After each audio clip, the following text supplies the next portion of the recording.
கர்த்தருடைய நாமத்தினால் உங்கள் அனைவரையும் வாழ்த்துகிறேன். மத்தேயு எழுதிய சுவிசேஷம் அதிகாரம் 3. அந்நாட்களில் யோவான் ஸ்நானன் யூதேயாவில் வனாந்தரத்தில் வந்து, மனம் திரும்புங்கள், பரலோக ராஜ்யம் சமீபித்திருக்கிறது என்று பிரசங்கம் பண்ணினான்.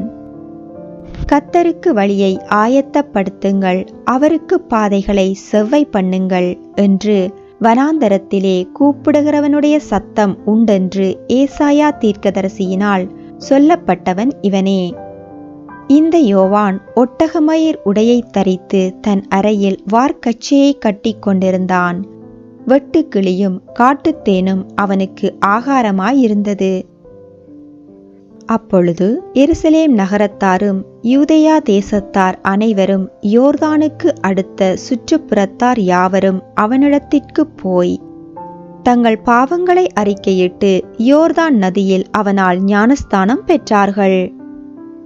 பரிசேயரிலும் சதுசேயரிலும் அநேகர் தன்னிடத்தில் ஞானஸ்தானம் பெறும்படி வருகிறதை அவன் கண்டு, விரியன் பாம்பு குட்டிகளே, வருங்கோபத்துக்கு தப்பித்து கொள்ள உங்களுக்கு வகை காட்டியவன் யார்?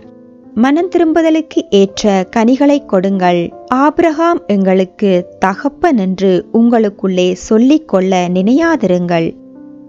தேவன் இந்த கல்லுகளினாலே ஆபிரகாமுக்கு பிள்ளைகளை உண்டு பண்ண வல்லவராயிருக்கிறார் என்று உங்களுக்கு சொல்லுகிறேன். இப்பொழுதே கோடரியானது மரங்களின் வேர் அருகே வைத்திருக்கிறது. ஆகையால் நல்ல கனி கொடாத மரமெல்லாம் வெட்டுண்டு அக்கினியிலே போடப்படும். மனம் திரும்புதலுக்கு என்று நான் ஜலத்தினால் உங்களுக்கு ஞானஸ்தானம் கொடுக்கிறேன். எனக்கு பின் வருகிறவரோ என்னிலும் வல்லவராயிருக்கிறார். அவருடைய பாதரட்சைகளை சுமக்கிறதற்கு நான் பாத்திரன் அல்ல. அவர் பரிசுத்த ஆவியினாலும் அக்கினியினாலும் உங்களுக்கு ஞானஸ்தானம் கொடுப்பார்.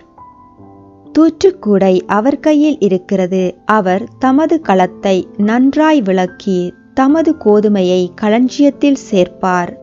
பதரையோ அவியாத அக்கினியால் சுட்டெரிப்பார் என்றான்.